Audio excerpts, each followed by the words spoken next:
Pero absolutamente nos vamos a ir ahora con una amiga. Ahí está, se acaba de conectar.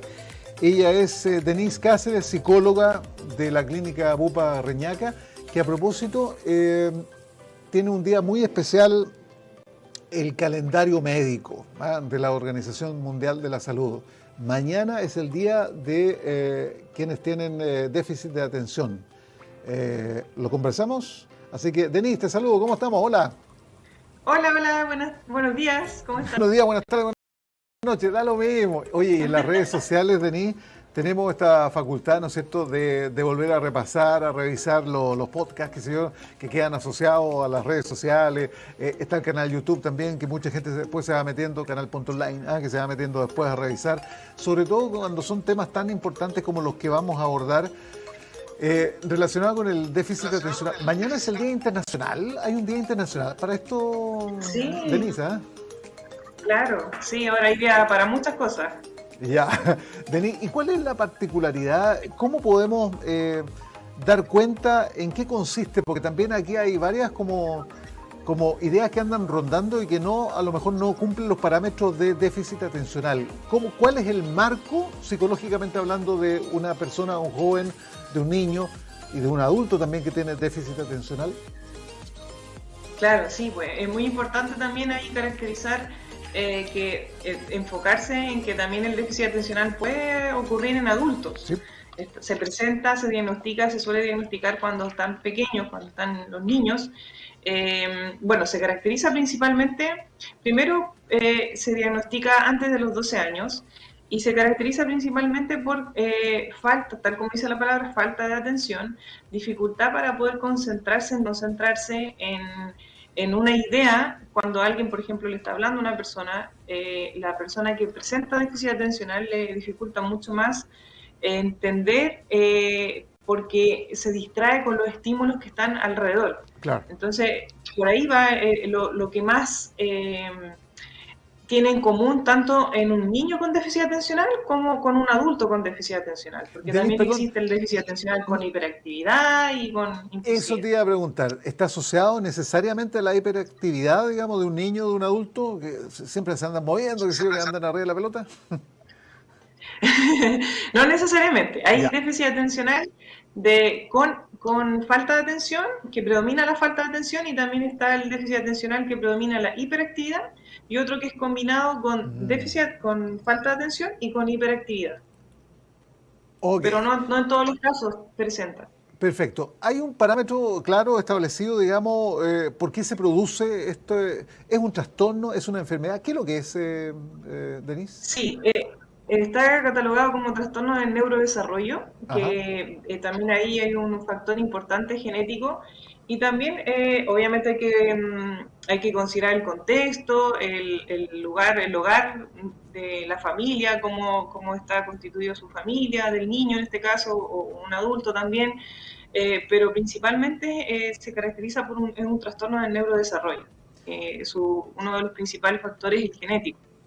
Esa es otra pregunta, ¿no es cierto? O sea, el papá siempre traspasa todo lo bueno, lo malo, los padres, los abuelos, ¿ah? Siempre Claro. se repercute, digamos, en el hijo, en la hija, y bueno, este no es la excepción, digamos. ¿Necesariamente también está asociado a un tema hereditario? No, no. Puede de repente el papá ser absolutamente los padres, digamos, sin ninguno de estos trastornos, y de repente alguien, un niño, digamos, apito de nada, surgir con este trastorno.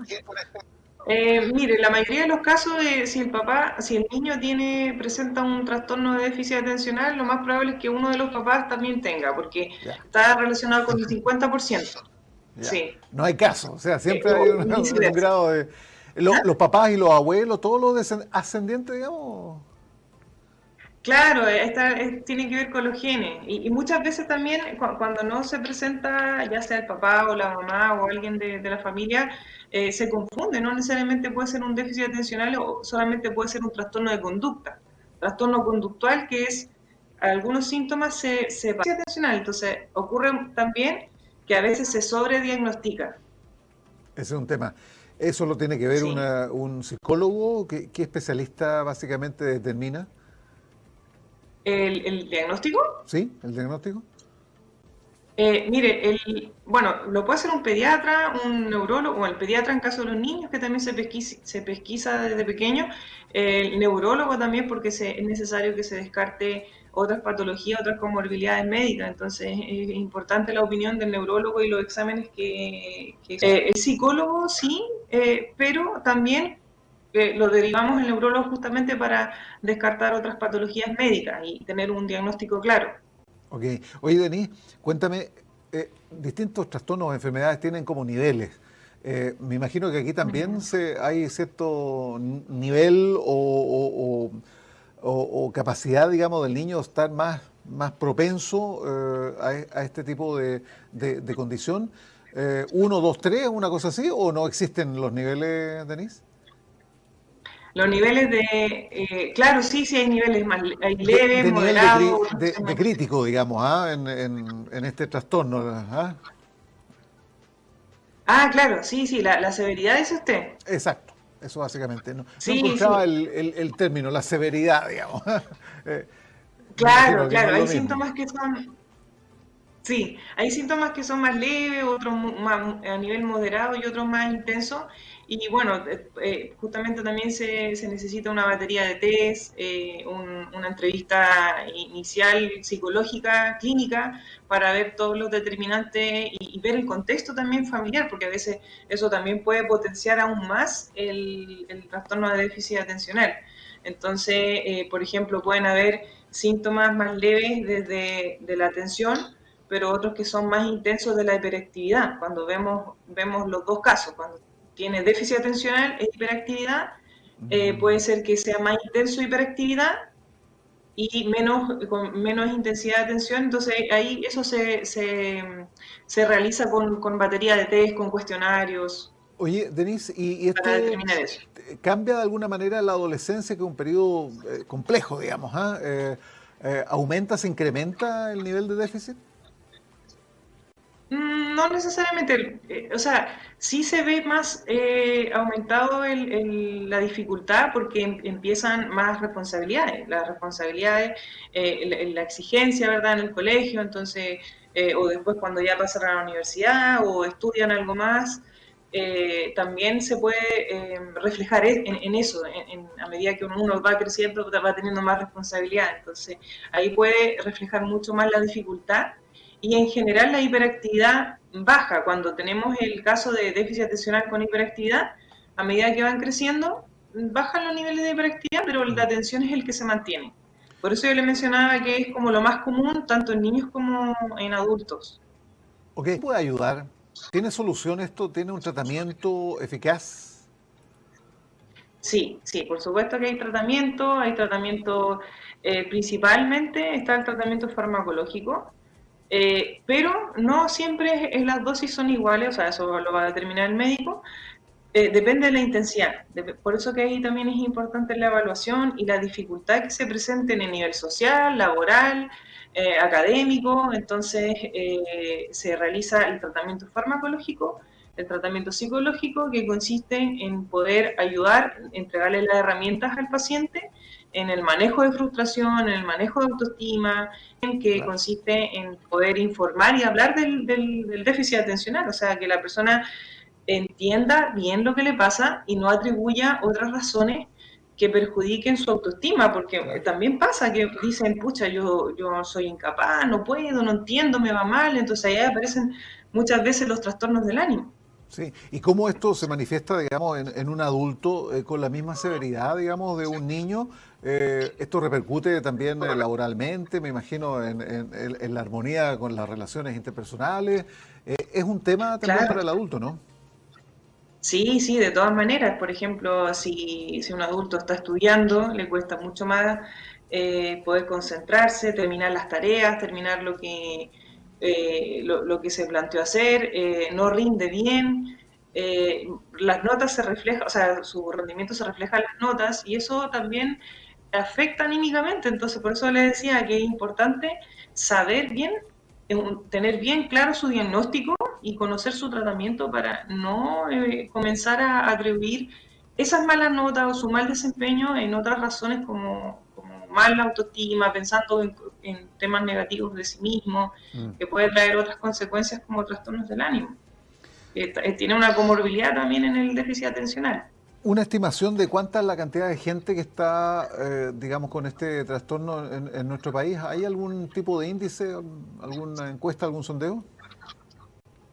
Mire, ahí me pillo como con el porcentaje, pero me parece que, no sé si en Chile, pero creo que es como el 7% de casos en infantil, al menos. Ya, Pero, pero no es, también hay que tener cuidado porque muchas veces se diagnostica demasiado sí. y Oye, resulta que puede ser un problema conductual nada más. oye, a ver si coincide, digamos, como psicóloga, falta de atención, entonces, poca capacidad para prestar atención en los detalles, dificultad para mostrar interés cuando se le habla directamente, dificultad para permanecer concentrado en tareas o juegos, dificultad para seguir instrucciones, problemas Sí, para organizar tareas y actividades, evita las actividades que requieren un esfuerzo mental. ¿Eso es fuerza más o mental, menos? sí. Sí, sí, súper bien, sí, esos son los criterios. Sí, Ya. evitan las actividades que requieran estar con mayor análisis, sino que les gustan las cosas más rápidas, los estímulos. En general, la personalidad también se va formando, se va constituyendo con, con, con estímulos rápidos, cosas de manera más inmediato, más que esfuerzo o paciencia. Entonces, por eso en general son impacientes. Sí. Eh, Existe ahí también, se va formando un perfil psicológico y que por eso es importante saber bien de qué es este trastorno y diferenciarlo, porque, como le decía, el paciente se puede empezar a enredar y la pasa realmente mal. Sí. Entonces tiene Oye, que tener su tratamiento. y también aquí un reforzamiento para los padres, ¿ah? Porque es complicado, imagínate, en un proceso también de aprendizaje del menor, los papás se sienten desconectados por la propia realidad que están viviendo, digamos, con su hijo, con su hija, y se preocupan. Y obviamente hay una Mm. frustración y un problema interno ahí familiar, así que también hay un ánimo bien grande y a lo mejor alguna ayuda incluso hasta psicológica, ¿no? Para los padres. Sí, sí. Justamente la psicoeducación consiste en incluir a los padres, incluir a Mm. los papás del niño y poder explicarle, hablar cómo poder ayudarlo, no evitar cualquier comentario que sea etiquetado el niño como decir que es flojo, porque es incapaz, porque así también se va creando una autoestima bajo y vamos fortaleciendo, o sea, vamos en el fondo perjudicando su desarrollo personal. Entonces, Mm. es importante hablar con los papás justamente acerca del trastorno y orientarlos para que puedan ayudar al niño en su tratamiento. Oye, me imagino que esto en el colegio tiene que ser comunicado oportunamente, digamos, ¿ah? Para tener conocimiento previo, digamos, al por qué un niño, ¿no es cierto?, un educando, puede reaccionar de una u otra manera, ¿no? Sí, sí, en el colegio de hecho también existen cuestionarios que aplican los profesores Y o se los dan cuenta al psicólogos tiro, también. digamos, claramente también. Claro, claro. En general, como la alarma, las señales es el rendimiento académico. Obviamente ahí en el área educacional los profesores también guiados por un orientador o por un psicólogo educacional van pesquisando algunos síntomas que van viendo en el niño, algunas conductas, de manera tal a ver si cumple con algunos criterios para poder evaluar y determinar si realmente es un déficit atencional y ahí se hacen las correspondientes derivaciones también a neurólogo para entrevistas con los papás, las observaciones de los profesores. En el fondo, juntar todos estos antecedentes en el área educacional, área familiar, que serían los papás, ver cómo se comporta en la casa también, porque puede que un niño se comporte mal o tenga mal rendimiento, pero resulta que en la casa sí pueda focalizar su atención. Entonces, por eso es importante considerar todos contextos como base. Súper. Oye, ¿y qué pasa con los adultos? ¿También tienen que comunicarlo en el trabajo, digamos, este trastorno? Porque imagínate, la carta de presentación, ¿no es cierto? Currículum y aparece este déficit este trastorno, digamos, de déficit atencional o pasa, digamos, ¿qué se hace en términos laborales a tu juicio? Bueno, depende también del trabajo, pero ¿sabes? En general, yo cuando he tenido pacientes adultos, porque yo veo adultos, Ya. que tienen, veo adolescentes y adultos, pero me ha tocado ver perdón, adultos que tienen déficit atencional y les da vergüenza, pues les da Sí. vergüenza, obviamente que sepan y prefieren evitarlo, entonces yo creo que depende también de la relación con el jefe o con los compañeros, pero lo importante es que esa persona que presente déficit atencional tenga la certeza de que sí tiene tratamiento y sí puede ser funcional y no repercutir en su área laboral. O sea, que puede rendir perfectamente, hacer su día normal cuando tiene un tratamiento. En caso de que sea leve, a lo mejor no va a necesitar fármaco. Por eso depende también del nivel. Ok. Y eso lo tiene que ver en el caso de los niños un pediatra, ¿no es cierto? Un psicólogo, qué sé yo, y obviamente ser diagnosticado a tiempo, ser tratado, y esa es la Claro, conclusión. Tiene esto un tratamiento farmacológico, psicológico, qué sé yo, sobre todo de encauzar este trastorno, ¿no es cierto?, de la mejor manera para no tener inconvenientes. Bueno, ese es el claro. desafío, ese es lo que queríamos conversar hoy día, Denise. Mañana es el Día Internacional, así que, bueno, todos Mm. quienes...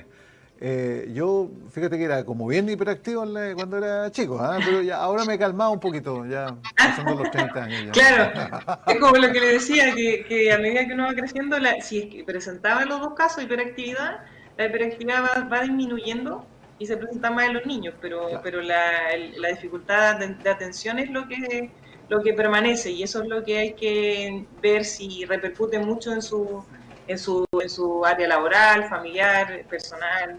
Entonces, Eso. pero es importante tener presente que hay tratamiento. Muchas gracias por estos minutos, Denise. Que tengas excelente día. Cuídate mucho. Muchas gracias por la invitación a usted, que esté muy bien. Chao, gracias. Oye, y